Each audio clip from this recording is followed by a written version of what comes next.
বিসমিল্লাহির রহমানির রহিম। আসসালামু আলাইকুম প্রিয় শিক্ষার্থী, তোমাদেরকে নবম দশম শ্রেণীর গণিত ক্লাসে স্বাগত জানাচ্ছি। তোমাদের সাথে আছি আমি মোহাম্মদ ফখরউদ্দিন। আমরা আজকে তোমাদের বইয়ের সপ্তদশ অধ্যায় পরিসংখ্যান নিয়ে আলোচনা করব। এই আলোচনাকে তিনটে অংশে বিভক্ত করেছি। পার্ট 1 পরিসংখ্যানের সাধারণ আলোচনা ও লেখচিত্র অঙ্কন, পার্ট 2 গড়, মধ্যক ও প্রচুরক সম্পর্কিত আলোচনা ও সমস্যাবলীর সমাধান, পার্ট 3 সৃজনশীল ও বহু নির্বাচনী প্রশ্নের সমাধান। পার্ট 1 পরিসংখ্যানের সাধারণ আলোচনা ও লেখচিত্র অঙ্কন। এই পাঠ শেষে আমরা শিখব পরিসংখ্যানের সাধারণ আলোচনা, পরিসংখ্যানের উপাত্ত, উপাত্তের উপস্থাপন, বিন্যস্ত উপাত্ত, অবিন্যস্ত উপাত্ত, উপাত্তের পরিধি, শ্রেণী সংখ্যা, শ্রেণী মধ্যমান অথবা শ্রেণী মধ্যবিন্দু, ক্রমযোজিত গণসংখ্যা, চলক, বিচ্ছিন্ন চলক, অবিচ্ছিন্ন চলক, বিচ্ছিন্ন শ্রেণীসীমা, অবিচ্ছিন্ন শ্রেণীসীমা, শ্রেণীসীমা অবিচ্ছিন্ন করার নিয়ম, উপাত্তের লেখচিত্র অঙ্কন, আয়তলেখ, গণসংখ্যা বহুভুজ, ক্রমযোজিত গণসংখ্যা লেখচিত্র বা অজীব রেখা। পরিসংখ্যান স্ট্যাটিস্টিক্স কোনো ঘটনা বা বিষয়ের সংখ্যা বিষয়ক তথ্য সংগ্রহ, উপস্থাপন, বিশ্লেষণ এবং ব্যাখ্যার মাধ্যমে ও বিষয় সম্পর্কিত সিদ্ধান্ত গ্রহণই হল পরিসংখ্যান। পরিসংখ্যানের উপাত্ত, ডেটা অফ স্ট্যাটিস্টিক্স, গুণবাচক নয় এমন সংখ্যাসূচক তথ্যাবলীকে বলা হয় পরিসংখ্যানের উপাত্ত। উপাত্তের উপস্থাপন, প্রেজেন্টেশন অফ ডাটা, অবিন্যস্ত উপাত্তসমূহকে বিন্যস্ত ও সারণীভুক্ত করাকে বলা হয় উপাত্তের উপস্থাপন। বিন্যস্ত উপাত্ত, যে উপাত্ত মানের ক্রমানুসারে সাজানো থাকে তাকে বিন্যস্ত উপাত্ত বলা হয়। এই সাজানোটা ঊর্ধ্বক্রম অথবা অধক্রম যে কোনোভাবেই হইতে পারে। অবিন্যস্ত উপাত্ত, যে উপাত্ত মানের ক্রমানুসারে সাজানো থাকে না তাকে অবিন্যস্ত উপাত্ত বলা হয়। উপাত্তের পরিধি, উপাত্তের পরিধি বা উপাত্তের পরিসর ইকুয়াল সর্বোচ্চ মান মাইনাস সর্বনিম্ন মান প্লাস 1। শ্রেণী সংখ্যা, উপাত্তের পরিসরকে শ্রেণী ব্যবধান দিয়ে ভাগ করলে প্রাপ্ত ভাগফল পূর্ণ সংখ্যা হলে সেটি হবে শ্রেণী সংখ্যা। প্রাপ্ত ভাগফল ভগ্নাংশ হলে পরবর্তী পূর্ণ সংখ্যা হবে শ্রেণী সংখ্যা। শ্রেণী মধ্যমান অথবা শ্রেণী মধ্যবিন্দু, কোন শ্রেণীর নিম্নসীমা ও উচ্চসীমার সমষ্টিকে 2 দ্বারা ভাগ করলে প্রাপ্ত ভাগফলকে ওই শ্রেণীর মধ্যবিন্দু বলা হয়। যেমন 10 থেকে 20 শ্রেণীর মধ্যবিন্দু, 10 + 20 / 2 = 15। ক্রমযোজিত গণসংখ্যা, কিউমুলেটিভ ফ্রিকোয়েন্সি, কোনো গণসংখ্যা নিবেশনের শ্রেণী গণসংখ্যাসমূহের পর্যায়ক্রমিক যোগফলকে যোজিত গণসংখ্যা বলা হয়। কোনো শ্রেণীর এবং তার সকল পূর্ববর্তী শ্রেণীর গণসংখ্যার সমষ্টিকে ওই শ্রেণীর ক্রমযোজিত গণসংখ্যা বলা হয়। চলক, ভেরিয়েবল, যে বৈশিষ্ট্যের মান একক ভেদে পরিবর্তনশীল তাকে চলক বলে। চলক হচ্ছে সেই গাণিতিক বৈশিষ্ট্য যা সমজাতীয় বা একজাতীয় তথ্যের বিভিন্ন মান গ্রহণ ও তা প্রকাশ করতে পারে। যেমন কোনো একটি শ্রেণীর শিক্ষার্থীদের বয়স, ওজন, উচ্চতা ও প্রাপ্ত নম্বর ইত্যাদি শিক্ষার্থীভেদে পরিবর্তনশীল। এখানে বয়স, ওজন, উচ্চতা ও প্রাপ্ত নম্বর ইত্যাদি হলো চলক।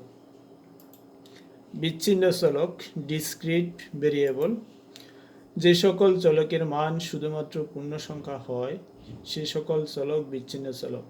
বিচ্ছিন্ন চলক যে মানগুলি গ্রহণ করে সেগুলি গণনা করা যায়। যেমন নবম শ্রেণীর গণিত পরীক্ষায় 5 জন শিক্ষার্থীর প্রাপ্ত নম্বর 100, 98, 95, 97 ও 98। এখানে প্রাপ্ত নম্বর একটি বিচ্ছিন্ন চলক। অনুরূপভাবে জনসংখ্যামূলক উপাত্তে ব্যবহৃত চলক হচ্ছে বিচ্ছিন্ন চলক। অবিচ্ছিন্ন চলক, কন্টিনিউয়াস ভেরিয়েবল, যে সকল চলকের মান যে কোনো বাস্তব সংখ্যা হতে পারে সে সকল চলক অবিচ্ছিন্ন চলক।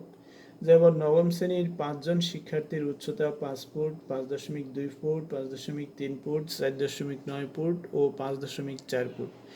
এখানে উচ্চতা একটি অবিচ্ছিন্ন চলক। অনুরূপভাবে তাপমাত্রা, বয়স, ওজন ইত্যাদি সংশ্লিষ্ট উপাত্তে ব্যবহৃত চলক হচ্ছে অবিচ্ছিন্ন চলক। বিচ্ছিন্ন শ্রেণীসীমা, অন্তর্ভুক্ত পদ্ধতিতে শ্রেণীসীমা। কোনো শ্রেণীর ঊর্ধ্বসীমার পরবর্তী সংখ্যা যদি পরবর্তী শ্রেণীর নিম্নসীমা হয় এবং এভাবে শ্রেণীসীমা তৈরি করা হয় তবে তাকে বিচ্ছিন্ন শ্রেণীসীমা বলা হয়। যেমন 15 থেকে 19, 20 থেকে 24, 25 থেকে 29 ইত্যাদি। এখানে প্রথম শ্রেণীর ঊর্ধ্বসীমা 19, তার পরবর্তী সংখ্যা হচ্ছে 20, পরবর্তী শ্রেণীটি 20 থেকে শুরু হয়েছে। অবিচ্ছিন্ন শ্রেণীসীমা অথবা বহির্ভুক্ত পদ্ধতিতে শ্রেণীসীমা। যদি কোনো শ্রেণীর ঊর্ধ্বসীমা পরবর্তী শ্রেণীর নিম্নসীমা হয় এবং এভাবে ক্রমান্বয়ে শ্রেণীসীমা তৈরি করা হয় তবে তাকে অবিচ্ছিন্ন শ্রেণীসীমা বলা হয়। যেমন 14.5 থেকে 19.5, 19.5 থেকে 24.5, 24.5 থেকে 29.5 ইত্যাদি। শ্রেণীসীমা অবিচ্ছিন্ন করার নিয়ম: যে কোনো একটি শ্রেণীর প্রকৃত নিম্নসীমা ইকুয়াল উক্ত শ্রেণীর নিম্নসীমা মাইনাস হাফ অফ ডি, প্রকৃত উচ্চসীমা ইকুয়াল উক্ত শ্রেণীর উচ্চসীমা প্লাস হাফ অফ ডি, যেখানে ডি ইকুয়াল কোনো শ্রেণীর উচ্চসীমা ও তার পরবর্তী শ্রেণীর নিম্নসীমার পার্থক্য। যেমন আমরা বিচ্ছিন্ন শ্রেণীসীমা যদি থাকে 15 থেকে 19, 20 থেকে 24, 25 থেকে 29, এখানে প্রথম শ্রেণীর উচ্চসীমা হচ্ছে 19, দ্বিতীয় শ্রেণীর নিম্নসীমা হচ্ছে 20, তাহলে তাদের পার্থক্য হলো 1, 1কে 2 দ্বারা ভাগ করলে আমরা পাবো 0.5, তাহলে নিম্নসীমা থেকে 0.5 বিয়োগ করলে 15 থেকে 0.5 যদি আমরা বিয়োগ করি তাহলে আমরা পাবো 14.5, উচ্চসীমা থেকে উচ্চসীমার সাথে যদি আমরা 0.5 যোগ করি তাহলে আমরা পাবো 19.5, তাহলে অবিচ্ছিন্ন শ্রেণীসীমাটি হয়ে যাবে 14.5 থেকে 19.5, পরবর্তীটা হবে 19.5 থেকে 24.5, 24.5 থেকে 29.5। উপাত্তের লেখচিত্র, graphs or plots of data. আমরা 3 ধরনের লেখচিত্র নিয়ে এখানে আলোচনা করব: আয়তলেখ, গণসংখ্যা বহুভুজ ও অজীব রেখা। আয়তলেখ আঁকতে আমাদের যেটা মনে রাখতে হবে, এক্স অক্ষ বরাবর অবিচ্ছিন্ন শ্রেণীসীমা এবং ওয়াই অক্ষ বরাবর গণসংখ্যা নিয়ে আয়তলেখা অঙ্কন করতে হবে। গণসংখ্যা বহুভুজ, ফ্রিকোয়েন্সি পলিগন, এক্স অক্ষ বরাবর শ্রেণী মধ্যবিন্দু এবং ওয়াই অক্ষ বরাবর গণসংখ্যা নিয়ে গণসংখ্যা বহুভুজ অঙ্কন করতে হবে। ক্রমযোজিত গণসংখ্যা লেখচিত্র বা অজীব রেখা, এক্স অক্ষ বরাবর আমরা শ্রেণী উচ্চসীমা নিব এবং ওয়াই অক্ষ বরাবর ক্রমযোজিত গণসংখ্যা নিয়ে অজীব রেখা অঙ্কন করতে হবে। এখন আসো আমরা কিছু সমস্যার সমাধান করব। তোমাদের ঢাকা বোর্ড 2019 সালে এসেছে, কোন এলাকার 60 জন মানুষের বয়সের গণসংখ্যা সারণী নিম্নরূপ। বয়স বছর, 10 থেকে 19 বছর বয়স যাদের এমন সংখ্যা হচ্ছে 10 জন, 20 থেকে 29 বছর বয়স যাদের এমন সংখ্যা হচ্ছে 14 জন, 30 থেকে 39 বছর বয়স যাদের এমন সংখ্যা হচ্ছে 18 জন, 40 থেকে 49 বছর বয়সের লোক আছে 11 জন, 50 থেকে 59 বছর বয়সের মানুষ আছে 7 জন। বিবরণ সহ প্রদত্ত উপাত্তের আয়তলেখা অঙ্কন করতে হবে। এখন খেয়াল করো, আমাদের আয়তলেখা অঙ্কন করতে দুইটা জিনিস লাগবে, একটা হচ্ছে অবিচ্ছিন্ন শ্রেণীসীমা আর একটা হচ্ছে গণসংখ্যা। এখন যেহেতু এখানে আমাদের শ্রেণীসীমাটা বিচ্ছিন্ন শ্রেণীসীমা, তাই প্রথমে আমাদেরকে শ্রেণীসীমাটা অবিচ্ছিন্ন করে নিতে হবে। তাহলে আয়তলেখা অঙ্কনের জন্য গণসংখ্যা নিবেশন সারণী হবে বয়স, অবিচ্ছিন্ন শ্রেণীসীমা, গণসংখ্যা। আমাদের অতিরিক্ত যে কলামটা করতে হবে সেটা হচ্ছে অবিচ্ছিন্ন শ্রেণীসীমা, এই কলামটা করে নিতে হবে। তাহলে 10 থেকে 19-এর 19, এই শ্রেণীটা হয়ে যাবে 9.5 থেকে 19.5। 19 এবং 20 এই দুইটা সংখ্যার পার্থক্য হচ্ছে 1কে 2 দ্বারা ভাগ করলে আমরা 0.5 পাবো। নিম্নসীমা থেকে 0.5 বিয়োগ করতে হবে, উচ্চ সীমার সাথে 0.5 যোগ করতে হবে, ফলে আমাদের প্রাপ্ত অবিচ্ছিন্ন শ্রেণীসীমা হবে 9.5 থেকে 19.5, 19.5 থেকে 29.5, 29.5 থেকে 39.5, 39.5 থেকে 49.5, 49.5 থেকে 59.5। এরপরে আসো আমরা গ্রাফ অঙ্কন করব। প্রথমে ছক কাগজে এক্স ও এক্স প্রাইমকে এক্স অক্ষ, ওয়াই ও ওয়াই প্রাইমকে ওয়াই অক্ষ এবং ওকে মূলবিন্দু বিবেচনা করব। এক্স অক্ষ বরাবর প্রতি এক ঘরকে 2 একক ধরে অবিচ্ছিন্ন শ্রেণীসীমা নিয়ে এবং ওয়াই অক্ষ বরাবর প্রতি এক ঘরকে 1 একক ধরে গণসংখ্যা নিয়ে আয়তলেখা অঙ্কন করি। ভাঙ্গা চিহ্ন দ্বারা 0 থেকে 9.5 পর্যন্ত বিদ্যমান বোঝায়। তাহলে এখন দেখো আমাদের গ্রাফে প্রথমে যে কাজটি করতে হবে, যে পরস্পর লম্ব দুইটি রেখা আমরা আঁকবো। একটা হচ্ছে এক্স ও এক্স প্রাইম, ওয়াই ও ওয়াই প্রাইম। এই দুইটি রেখা পরস্পর লম্ব এবং তারা যথাক্রমে এক্স অক্ষ ওয়াই অক্ষ নির্দেশ করে। এক্স ও এক্স প্রাইম হচ্ছে এক্স অক্ষ, ওয়াই ও ওয়াই প্রাইম ওয়াই অক্ষ। এখন আসো আমাদের এক্স অক্ষ বরাবর অবিচ্ছিন্ন শ্রেণীসীমা বসাতে হবে, ওয়াই অক্ষ বরাবর গণসংখ্যা নিতে হবে। তাহলে আমাদের অবিচ্ছিন্ন শ্রেণীসীমা শুরু হচ্ছে 9.5 থেকে। তাহলে আমরা স্কেলটা ধরে নিছি এখানে এক্স অক্ষ বরাবর ক্ষুদ্রতম বর্গের এক বাহুর দৈর্ঘ্য হচ্ছে 2 একক। তাহলে এক বাহুর দৈর্ঘ্য যদি 2 একক হয়, 9.5 থেকে 19.5 এখানে 10 একক বিদ্যমান। তাহলে 10 একক এক ঘর মানে হচ্ছে 2 একক, তাহলে 5 ঘর সমান হবে 10 একক। তাহলে 5 ঘর পর পর আমরা চিহ্নিত করব 9.5, 19.5, 29.5, 39.5, 49.5, 59.5। এরপরে আমরা ওয়াই অক্ষ বরাবর স্কেল ঠিক করে নিয়েছি, এক বাহুর দৈর্ঘ্য সমান 1 একক। তাহলে এখানে 5 ঘর পরে হবে 5 একক, 10 ঘর পরে 10 একক, 15 ঘর পরে 15 একক, 20 ঘর পরে 20 একক। এখন আসো আমাদের প্রথম অবিচ্ছিন্ন শ্রেণীটা হচ্ছে 9.5 থেকে 19.5। 9.5 থেকে 19.5 এর জন্য গণসংখ্যা হচ্ছে 10। তাহলে ওয়াই অক্ষ বরাবর আমরা 10 ঘর যাব, 10 ঘর গিয়ে আমরা এই আয়তটা আঁকবো। এরপরে 19.5 থেকে 29.5 এই শ্রেণীর জন্য গণসংখ্যা হচ্ছে 14। তাহলে 19.5 থেকে 29.5 এই শ্রেণীতে আমরা গণসংখ্যার জন্য 14 অর্থাৎ ওয়াই অক্ষ বরাবর 14 ঘর গিয়ে এই আয়তটা আঁকবো। তারপরে 29.5 থেকে 39.5 এই শ্রেণীর জন্য গণসংখ্যা হচ্ছে 18। তাহলে ওয়াই অক্ষ বরাবর আমরা 18 ঘর যাব, 18 ঘর গিয়ে এই আয়তটা আঁকবো। 39.5 থেকে 49.5 এই শ্রেণীর জন্য আমরা গণসংখ্যা 11 মানে 11 ওয়াই অক্ষ বরাবর আমাদের 11 ঘর পর্যন্ত গিয়ে আমরা আয়তটা আঁকবো। এরপরে সর্বশেষ শ্রেণীর জন্য গণসংখ্যা 7, ওয়াই অক্ষ বরাবর আমরা 7 ঘর গিয়ে আয়তটা আঁকবো। তাহলে তোমাদের এখানে যেটা খেয়াল রাখতে হবে, এই বিষয়গুলি ভাঙ্গা চিহ্ন দ্বারা, এখানে ভাঙ্গা চিহ্ন দ্বারা 0 থেকে 9.5 পর্যন্ত বিদ্যমান সেটা আমরা নির্দেশ করছি। আর যে বিষয়গুলি এখানে উল্লেখ করতে হবে সেটা আমি এখানে তোমাদেরকে দেখিয়ে দিয়েছি। এক্স অক্ষ বরাবর অবিচ্ছিন্ন শ্রেণীসীমা এই কথাটা লিখে নিবে, ওয়াই অক্ষ বরাবর গণসংখ্যা, আর গ্রাফের উপরে স্কেলটা লিখে নেবে। এরপরে আসো আমরা গণসংখ্যা বহুভুজ অঙ্কন করার জন্য একটা সমস্যার সমাধান করব। তোমাদের বইয়ের 10 নম্বর দশম শ্রেণীর 50 জন শিক্ষার্থীর গণিত বিষয়ে প্রাপ্ত নম্বরের গণসংখ্যা নিবেশন সারণী দেওয়া হলো। প্রদত্ত উপাত্তের গণসংখ্যা বহুভুজ আঁকো। তাহলে আমরা আগেই জেনে এসেছি গণসংখ্যা বহুভুজ অঙ্কনের জন্য আমাদের দরকার এক্স অক্ষ বরাবর শ্রেণী মধ্যবিন্দু, ওয়াই অক্ষ বরাবর গণসংখ্যা।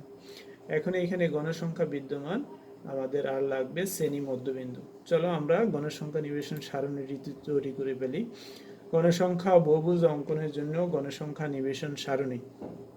শ্রেণীব্যাপ্তি 31 থেকে 40, তার শ্রেণী মধ্যবিন্দু কি হবে 31 + 40 / 2। শ্রেণীর নিম্নসীমা ও উচ্চসীমার যোগফলকে 2 দ্বারা ভাগ করলে শ্রেণী মধ্যবিন্দু পাওয়া যায়।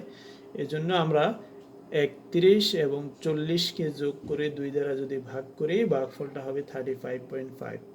আবার এখানে শ্রেণী ব্যবধান হচ্ছে 10 করে, তাহলে পরবর্তী শ্রেণী মধ্যবিন্দু হবে 45.5, পরেরটা হবে 55.5, 65.5, 75.5, 85.5, 95.5। এখন আসো আমরা গ্রাফ যদি করি, সব কাগজে প্রথমে এক্স ও এক্স প্রাইমকে এক্স অক্ষ, ওয়াই ও ওয়াই প্রাইমকে ওয়াই অক্ষ এবং ওকে মূলবিন্দু বিবেচনা করব। এক্স ও এক্স প্রাইমকে এক্স অক্ষ, ওয়াই ও ওয়াই প্রাইমকে ওয়াই অক্ষ এবং ওকে মূলবিন্দু বিবেচনা করি। এক্স অক্ষ বরাবর প্রতি এক গড়কে 2 একক ধরে শ্রেণী মধ্যবিন্দু নিয়ে এবং ওয়াই অক্ষ বরাবর গণসংখ্যা প্রতি এক গড়কে 1 একক ধরে গণসংখ্যা নিয়ে গণসংখ্যা বহুভুজ অঙ্কন করি। বাংলা চিহ্ন দ্বারা 0 থেকে 25.5 পর্যন্ত বিদ্যমান বোঝায়। এখন এখানে খেয়াল করো, আমাদের প্রথম শ্রেণী মধ্যবিন্দুটা হচ্ছে 35.5,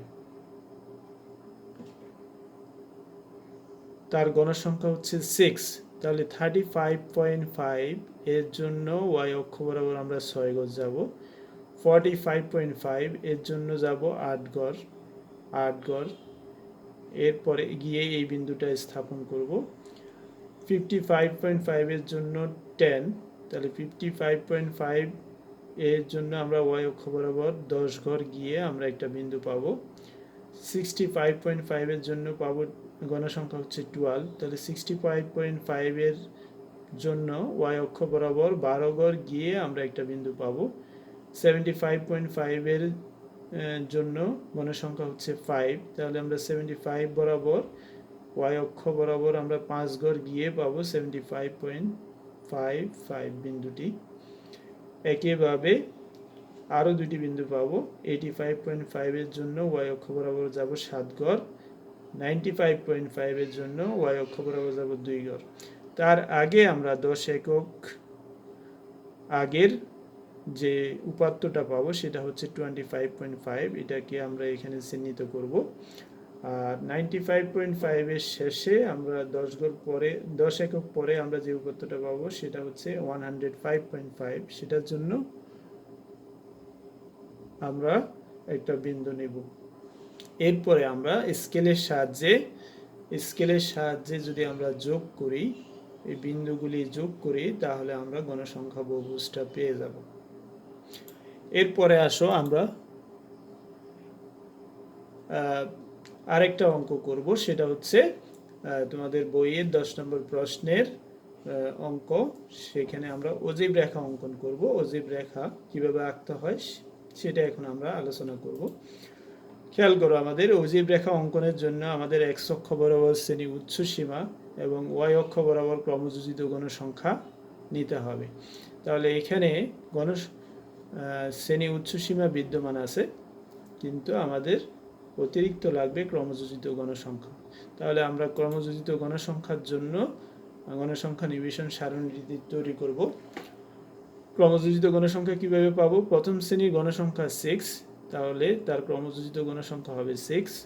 দ্বিতীয় শ্রেণীর ক্রমযোজিত গণসংখ্যা হবে 8 + 6, অর্থাৎ তার আগের যত গণসংখ্যা থাকবে সবগুলির সাথে যোগ করে যেটা পাবো সেটা হবে ওই শ্রেণীর ক্রমযোজিত গণসংখ্যা। তাহলে 8 + 6 = 14, 10 + 14 = 24, 12 + 24 = 36, 5 + 36 = 41, 7 + 41 = 48, 2 + 48 = 50। এখন আসো আমরা গ্রাফটা অঙ্কন করে ফেলবো। এক্স অক্ষ বরাবর এক্স ও এক্স প্রাইমকে এক্স অক্ষ, ওয়াই ও ওয়াই প্রাইমকে ওয়াই অক্ষ বিবেচনা করব, ফলে ও হচ্ছে মূলবিন্দু। এখন আমরা এক্স অক্ষ বরাবর নিব শ্রেণী উচ্চ সীমা, ওয়াই অক্ষ বরাবর নিব ক্রমযোজিত গণসংখ্যা, আর স্কেলটা ধরে নিছি আমরা এক বাহুর দৈর্ঘ্য, এক্স অক্ষ বরাবর এক বাহুর দৈর্ঘ্য সমান 2 একক, ওয়াই অক্ষ বরাবর এক বাহুর দৈর্ঘ্য সমান 2 একক। এখানেও এক বাহুর দৈর্ঘ্য সমান 2 একক হবে। স্কেলটা আমাদের এখানে একটু চেঞ্জ করে নিতে হবে, এখানে 1 একক আছে, এটা 2 একক হবে। তাহলে এখানে শ্রেণী উচ্চসীমা, প্রথম শ্রেণীর উচ্চসীমা হচ্ছে 40, তার মানে 40কে চিহ্নিত করব। তার আগে 10 একক নিয়ে প্রাপ্ত উপাত্তটা হচ্ছে 30 এর জন্য আমরা এখানে একটা বিন্দু চিহ্নিত করব। তাহলে 30, 40, 50, 60, 70, 80, 90, 100, কারণ সর্বশেষ শ্রেণীর উচ্চসীমা 100 পর্যন্ত আমরা এখানে চিহ্নিত করলাম। এখন 40-এর জন্য ক্রমযোজিত গণসংখ্যা হচ্ছে 6, তাহলে 40-এর জন্য আমরা ওয়াই অক্ষ বরাবর 3 গজ যাব। এক গড় হচ্ছে 2 একক, তাহলে 3 গড়ের জন্য আমরা পাবো 6 একক, তাহলে 46 এই বিন্দুটি আমরা পাবো। তারপরে 50-র জন্য হচ্ছে 14 মানে হচ্ছে ওয়াই অক্ষ বরাবর আমাকে 7 গজ যেতে হবে, তাহলে ওয়াই অক্ষ বরাবর 7 গড় গিয়ে 50 বরাবর আমরা যে পয়েন্টটা পাবো সেটা হচ্ছে 14। অনুরূপভাবে 60-র জন্য হচ্ছে 24 মানে ওয়াই অক্ষ বরাবর 12 গড় গিয়ে আমরা ওই বিন্দুটা পাবো। 70-র জন্য 36 মানে ওয়াই অক্ষ বরাবর 18 গজ যেতে হবে। 80-র জন্য হচ্ছে 41 মানে হচ্ছে 2 দিয়ে ভাগ করলে 41কে 20.5, তার মানে ওয়াই অক্ষ বরাবর আমরা 20.5 গজ যাব। 90-র জন্য 48 মানে 24 গজ যাব, 4 গজ গিয়ে একটা বিন্দু পাবো। 100-এর জন্য 25 গিয়ে আমরা একটা বিন্দু পাবো। তাহলে এই বিন্দুগুলি যদি আমরা একটা মুক্ত হস্তে বক্ররেখা আঁকি, তাহলে যে লেখটা পাবো সেই লেখটার নাম হচ্ছে ক্রমযোজিত গণসংখ্যা লেখ বা অজীব রেখা। তার ফলে আমরা অজীব রেখা পেয়ে যাব। তাহলে আমরা আজকে 3 ধরনের গ্রাফ নিয়ে আলোচনা করলাম, কিভাবে আয়তলেখ, গণসংখ্যা বহুভুজ এবং অজীব রেখা অঙ্কন করতে হয়। তাহলে অনুরূপভাবে তোমরা অধ্যায় 17-এর উদাহরণ 3, 4, 5, 6 এই 4টে অঙ্ক করে ফেলবা, এটা তোমাদের জন্য হোমওয়ার্ক থাকবে। তাহলে আজকের আলোচনা আমরা এখানে শেষ করতেছি। সবাই ভালো থাকো, এই শুভকামনায় আজকে এখানে শেষ করছি। সবাইকে ধন্যবাদ। আল্লাহ হাফেজ।